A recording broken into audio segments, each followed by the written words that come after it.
मेरे सजग प्रिय जिज्ञासु कक्षा 10वीं की छात्र छात्राओं, देखो बेटा, मैं तुम लोगों को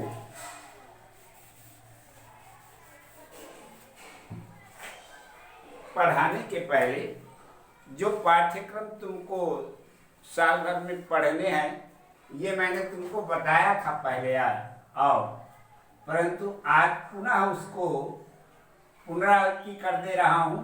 समझ लो इसको कि तुमको क्या क्या पढ़ना है और क्या नहीं पढ़ना है। पुस्तक तुम लोग अपनी निकाल लो और शुरू में जो पाठों के नाम लिखे हैं क्रमशः उसको देखो। अपनी पुस्तक मातृभाषा हिंदी, ठीक है, मिलाते जाओ। ये है जिसको तुमको पढ़ना है। हाँ, खंड अ, नंबर 1 प्रकृति व पर्यावरण। इसके अंतर्गत कौन कौन से पाठ तुमको पढ़ने हैं? 1.1 बादल को घिरते देखा, ये पाठ पढ़ने हैं। अब दूसरा पाठ पढ़ना है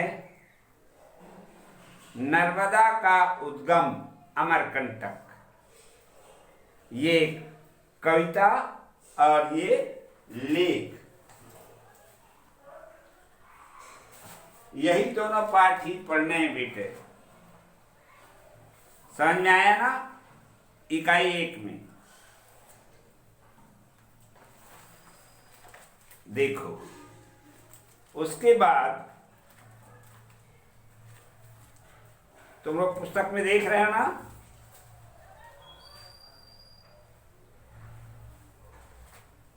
चंद्रग्रहण से लौटती बेल, ये पाठ छोड़ देना है। इस पर तुमको अध्ययन नहीं करना है।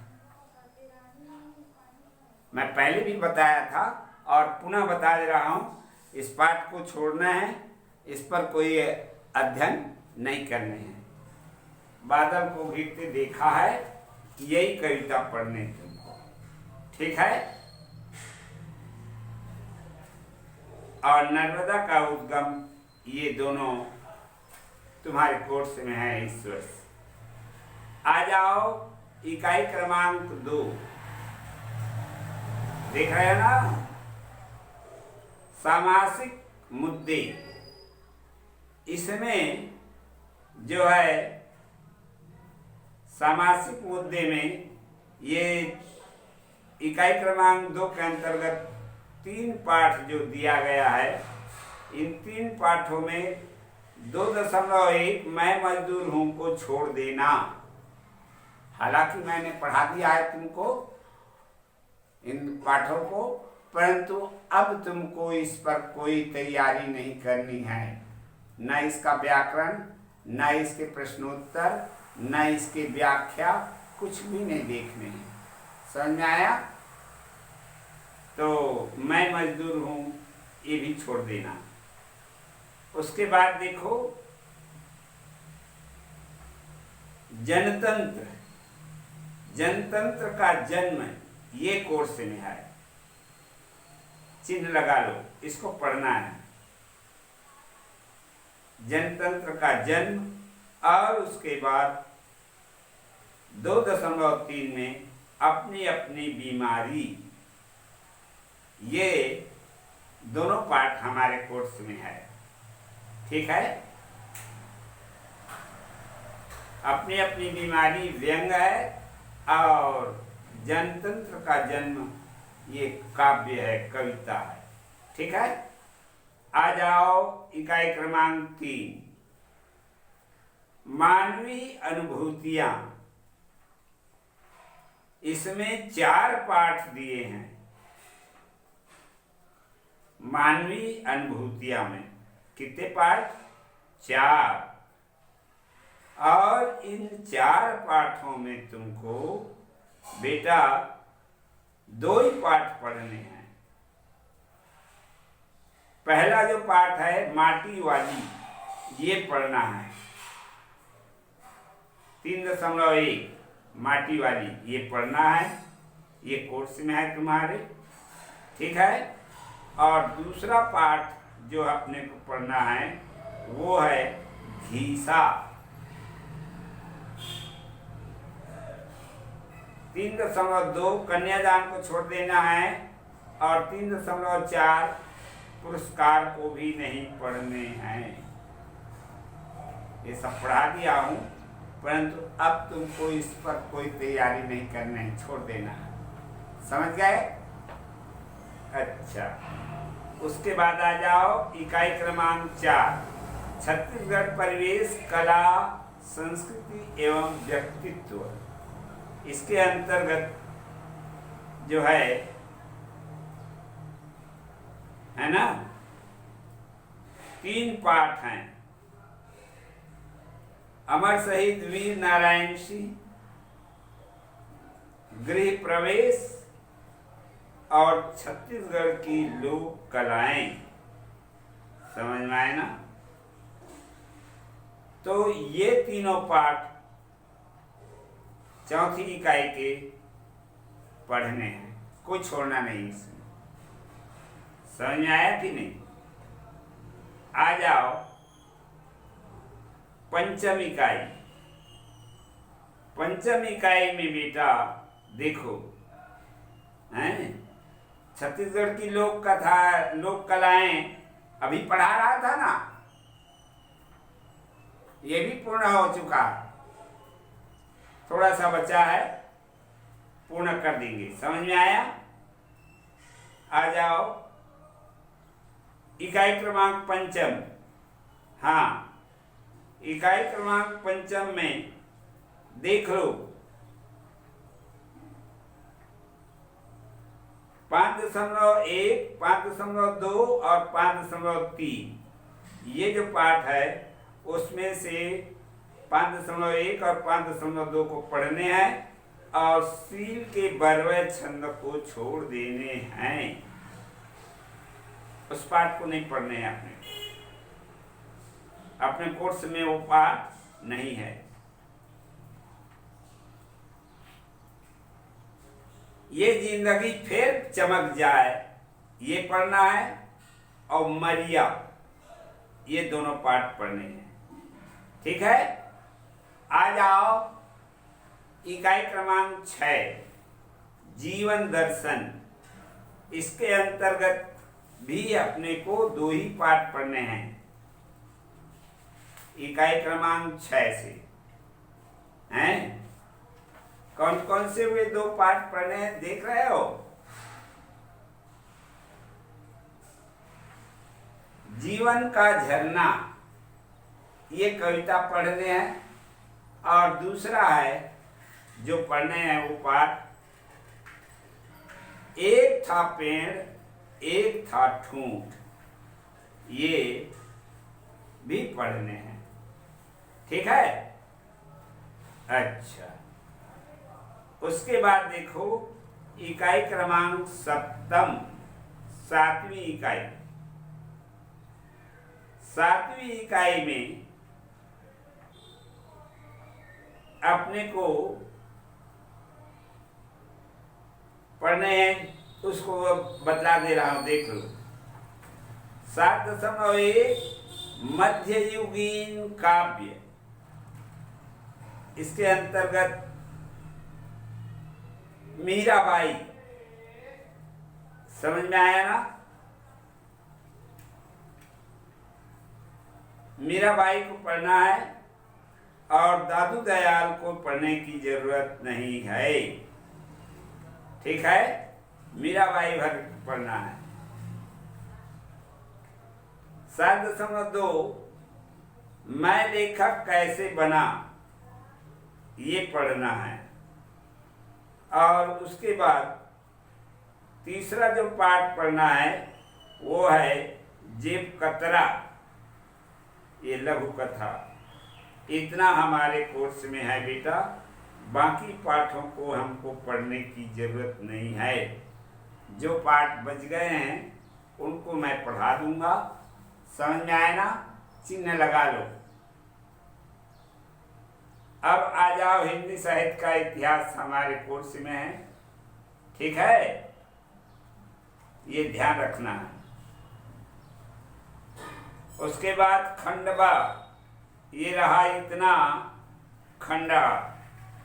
खंडवा के अंतर्गत अपठित गद्यांश, पत्र लेखन, निबंध लेखन। समझ में आया ना? ये इतने ही अपने को तैयारी करनी है। व्याकरण को छूना नहीं है। व्याकरण को सरकार ने हटा दिया है।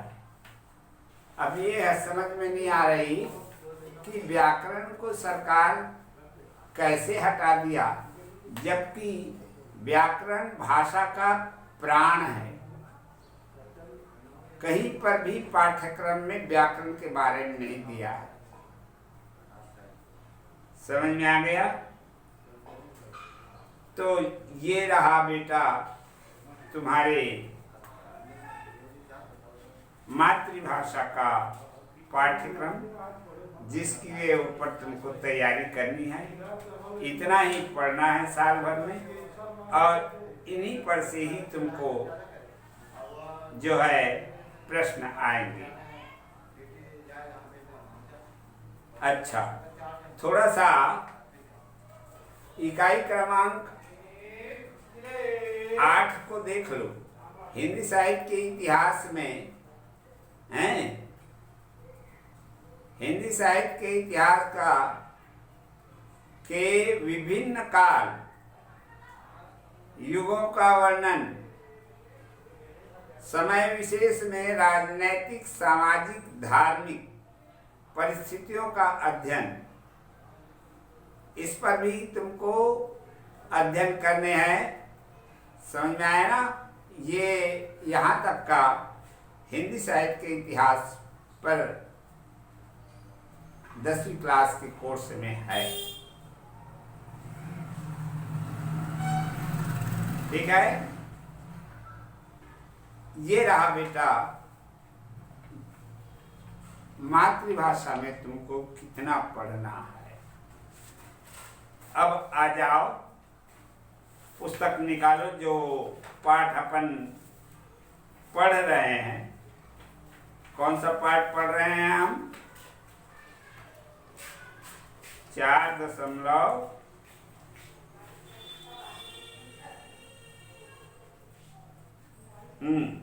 4.3 छत्तीसगढ़ की लोक कलाएं, दानेश्वर शर्मा पर चर्चा चल रही है। ठीक है? आ जाओ, पृष्ठ क्रमांक 90 निकाल लो।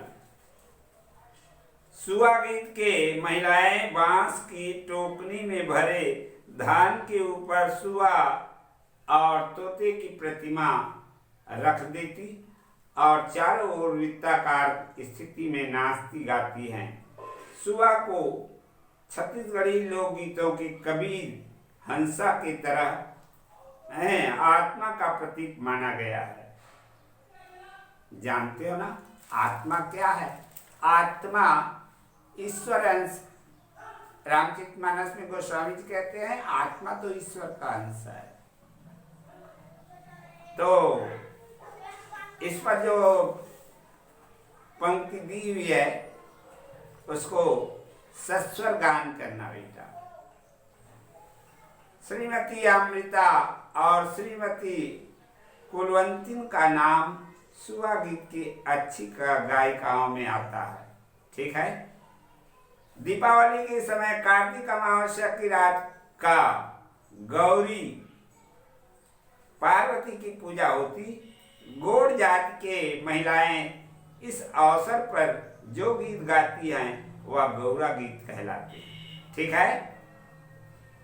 और इसके प्रतिनिधि कवि या गायिका ममता चंद्राकर, साधना मानव, साधना यादव, अनुराग ठाकुर, कविता वासनिक आदि के स्वर में ये गौरा गीत बहुत अच्छे से महसूस होता है। जवारा शक्ति की साधना, नवरात्रि में ये सब जो है आता है। छत्तीसगढ़ के प्रमुख लोकगीत गायक है ना, इन लोगों ने इस तरह से जो ये किया, उसमें कौन कौन से गीत हैं, जैसे मारू, लोक कथाओं में ढोला मारू, सोन सागर, दसमत कैना, भरथरी, आल्हा, पंडवानी, देवार गीत, बांस गीत, चंदैनी, लोरी चंदा आदि ये सब हमारी लोक कलाएं हैं जिस पर ये गाए जाते हैं। ठीक है बेटा, पंडवानी की कथा को तुम लोग जानते हो। अच्छा, शेष को मैं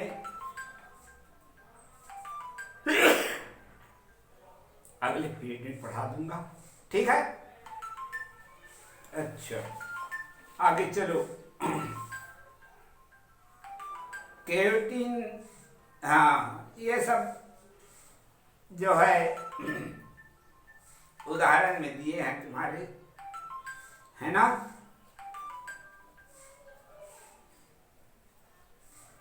ठीक,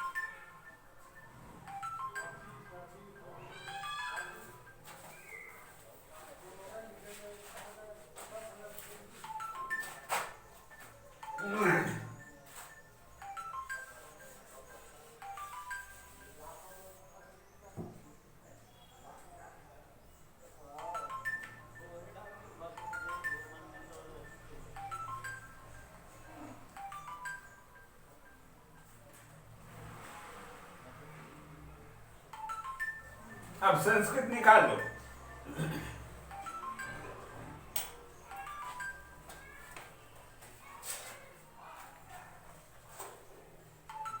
इसमें भी देखो बेटा, जैसे मातृभाषा में तुम लोगों को मैंने पाठ्यक्रम बताया और इसमें भी पाठ्यक्रम तुमको बतला दिया था, तो इसके भी पाठ्यक्रम में तुमको क्या क्या पढ़ने हैं और क्या छोड़ देने हैं, पढ़ने हैं उसको मैं बता दे रहा हूँ फिर से, और इसी को पढ़ने हैं। इसके आगे और बाकी पुस्तक में जो है उस पर अध्ययन नहीं करने हैं। हाँ, व्याकरण खंड में देखो बेटा क्या क्या पढ़ना है।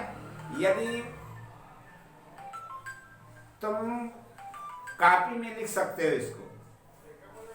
नंबर 1 शब्द रूप, संख्या, ठीक है। उसके बाद नंबर 2 धातु रूप, अव्यय। नंबर 3 संधि। नंबर 4 समास। नंबर 5 प्रत्यय। अब इस प्रत्यय में कृदंतात्मक प्रत्यय है और तद्धि प्रत्यय है।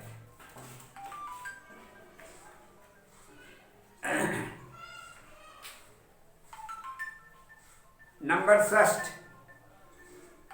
6वां देखो, कारक।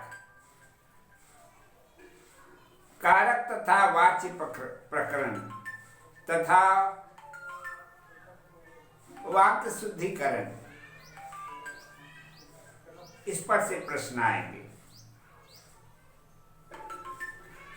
7वां नंबर है उपसर्ग। 8वां है अपठित गद्यांश, पत्र लेखन। 9वां है निबंध रचना। और 10वां है बेटा पाठ्य पुस्तक, जो अपने पास जो पाठ हैं वो। तो इसमें कौन कौन से पाठ पढ़ना है इसको चिन्ह लगा लो, पुस्तक निकाल ले रहो अपने। देखो पहला जो पढ़ना है पाठ वो है वार्तालाप, मिला लो। उसके बाद दूसरा पाठ है विलासा।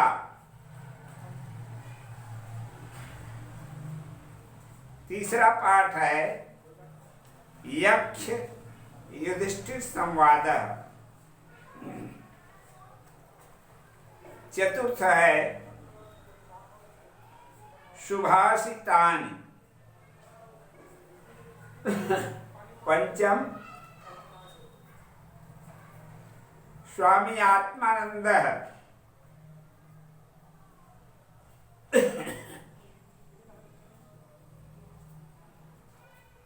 षष्ठम परिवार लघु एवं वरम।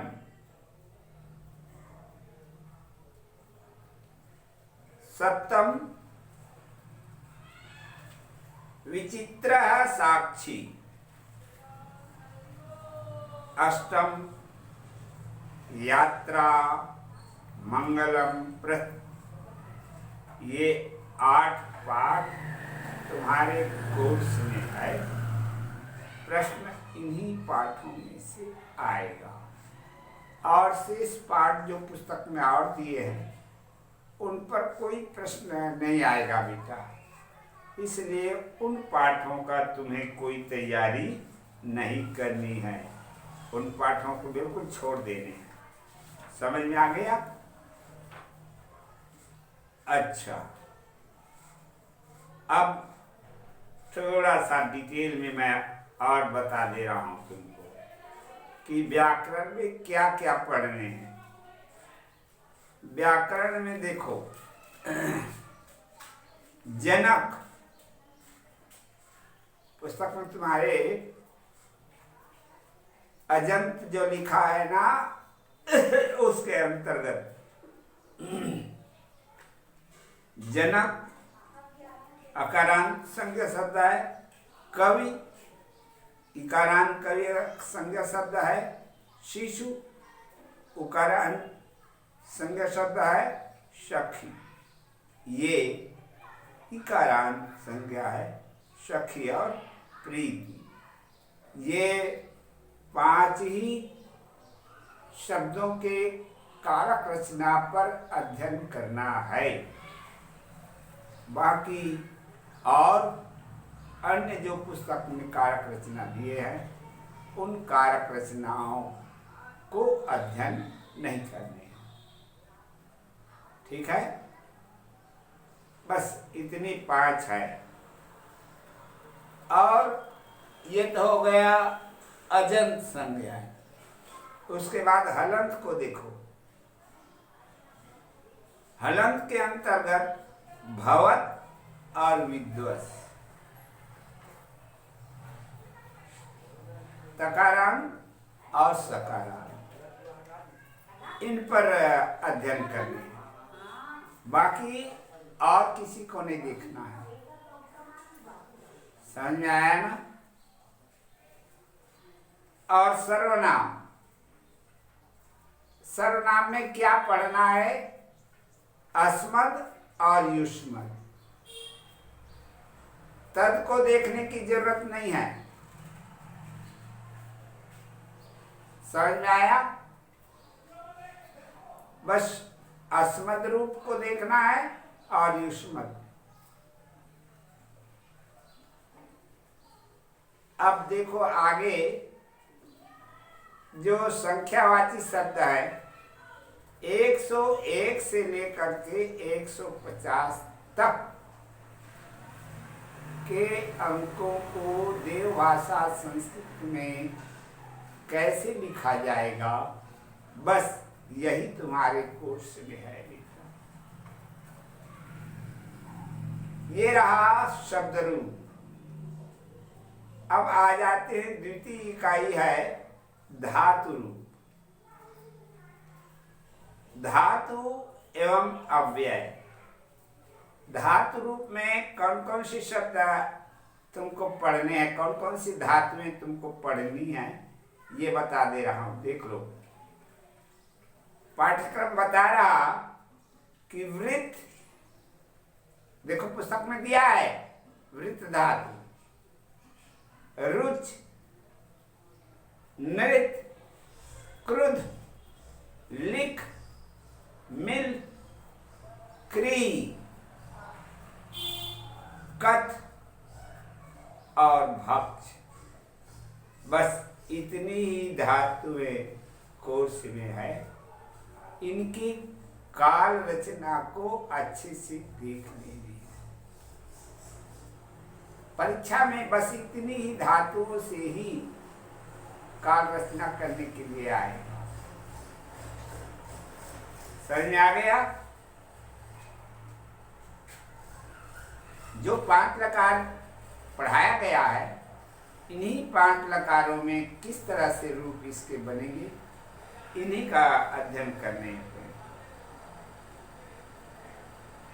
उसके साथ साथ अव्यय, अव्यय के परिचय अर्थात पहचान और अव्यय का प्रयोग, इस पर प्रश्न पूछे जा सकते। अब नंबर 3 देखो, संधि।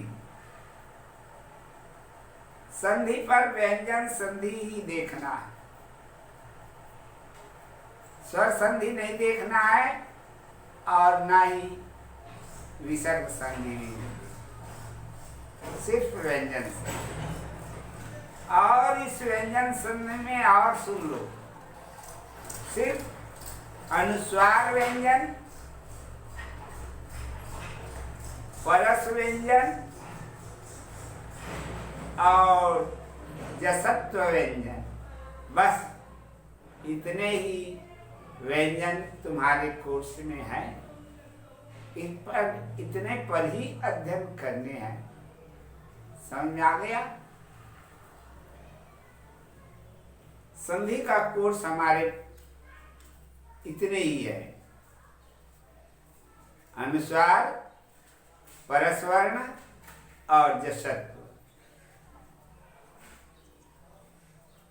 अब उसके बाद आ जाओ समास।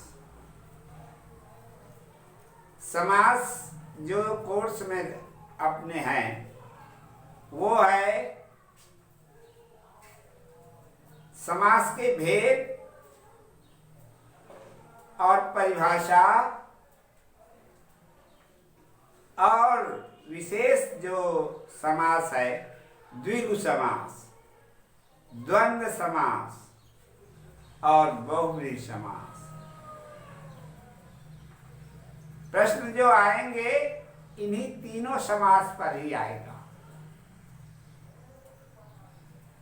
और उससे आगे जो समास अपने हैं उस पर कोई प्रश्न नहीं आएगा। तो बस इन तीनों समास को अच्छे से अध्ययन कर लेना। समझ में आ गया? ये रहा समास जो अपने कोर्स में है, जो अपने को अध्ययन करने हैं। अब प्रत्यय को देखो, कौन कौन सा प्रत्यय, तद्धित प्रत्यय तुमको पढ़ना है। जितने तद्धित प्रत्यय पुस्तक में दिया है सबको नहीं पढ़ने हैं, चिन्ह लगा लो या लिख लो। त्वा, तल, ठक और स्त्री प्रत्यय टाप और नी, बस इतने 5 प्रत्यय तद्धित प्रत्यय पर अध्ययन करने हैं, यही हमारे कोर्स में है। समझ आ गया? अच्छा, उसके बाद कृदंतात्मक प्रत्यय को नहीं देखना है, वो अभी इस साल के लिए अलग कर दिया गया। समझ में आया?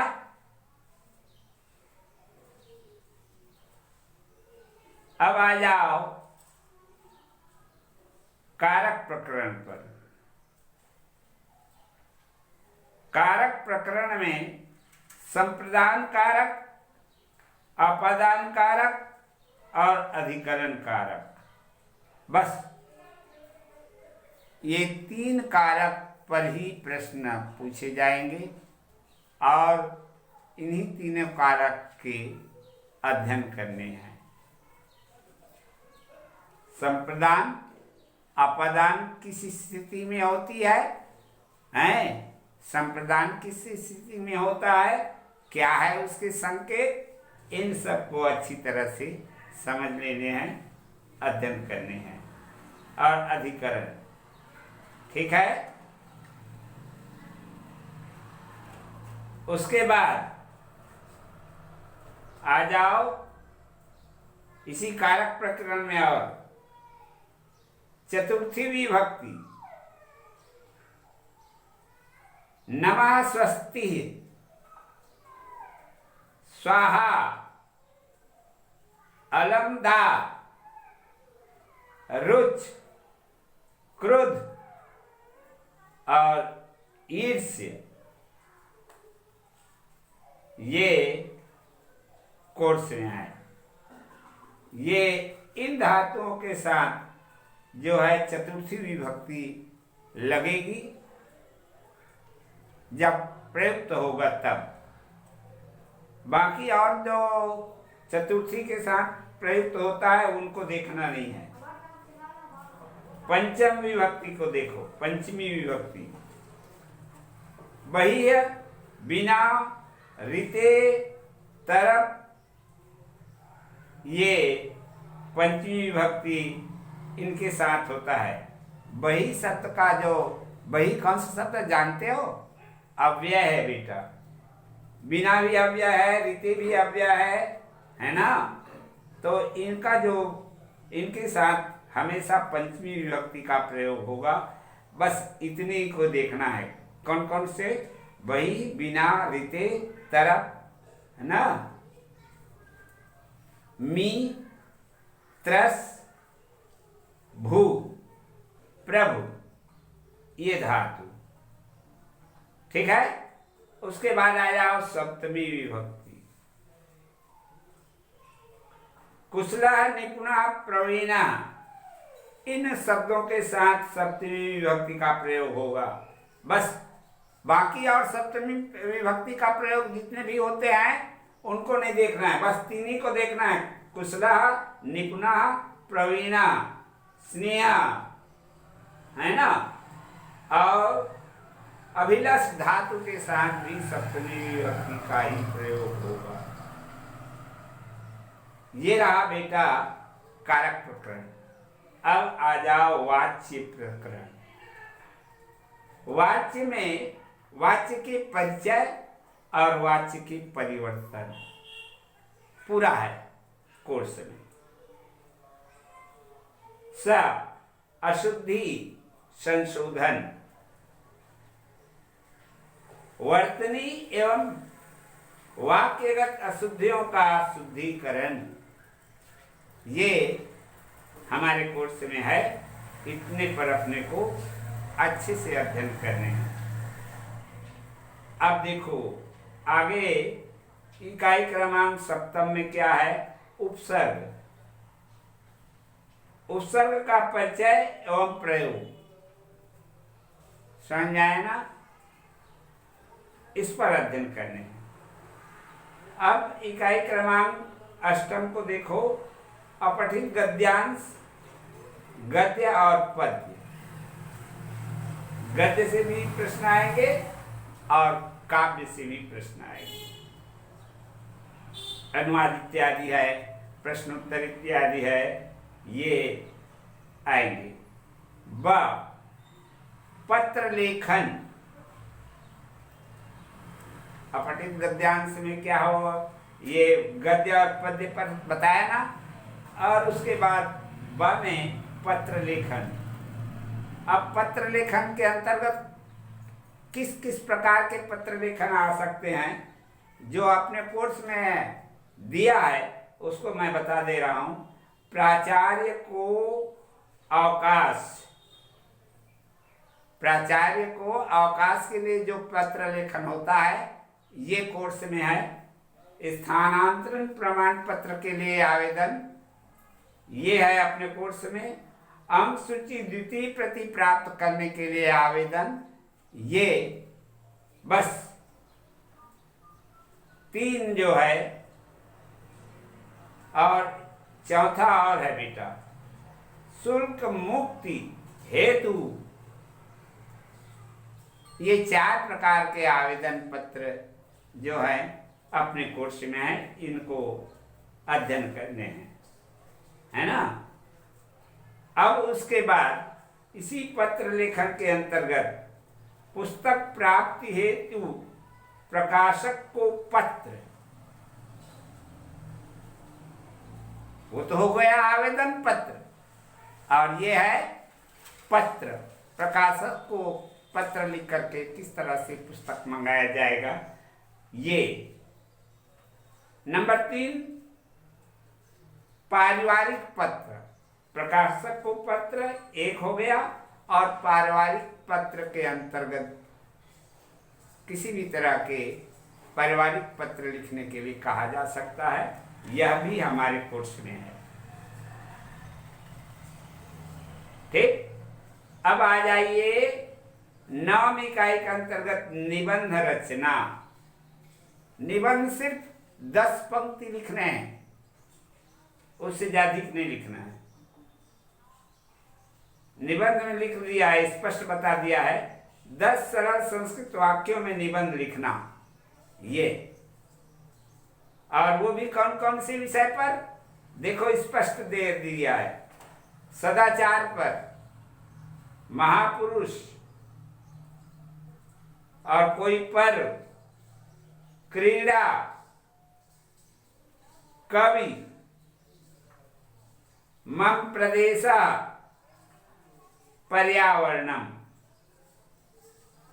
ये इतने विषय पर 10 पंक्ति निबंध की तैयारी करनी है। उसके बाद और कोई निबंध अपने कोर्स में नहीं है, बस इतना ही निबंध के अंतर्गत अपने को तैयारी करनी है। अच्छा, इसके अंतर्गत और दिया है यार, देखो आगे इसमें क्या दिया बेटा, ग्राम्य जीवन और दिनचर्या, ये भी है भाई।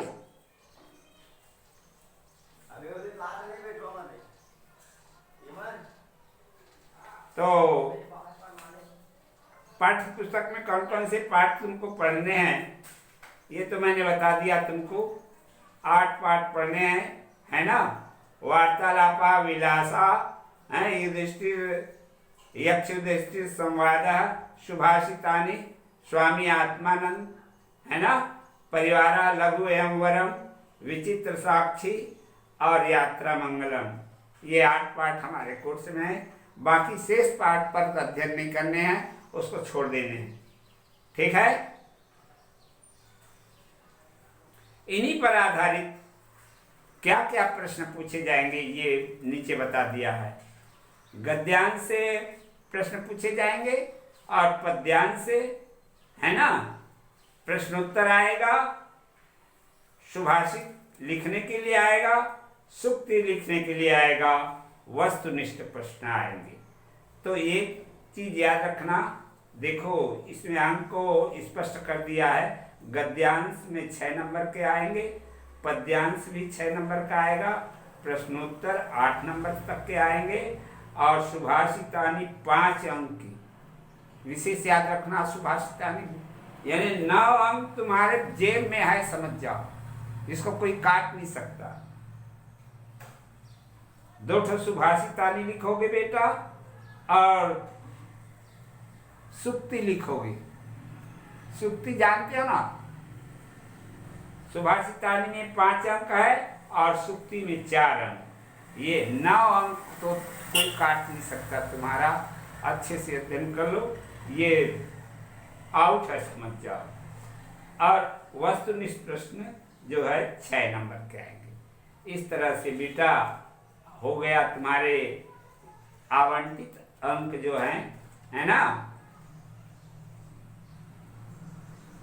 ठीक है, ये रहा पाठ्यक्रम देवभाषा संस्कृति। ठीक है, अच्छा, अब आते हैं विषय पर।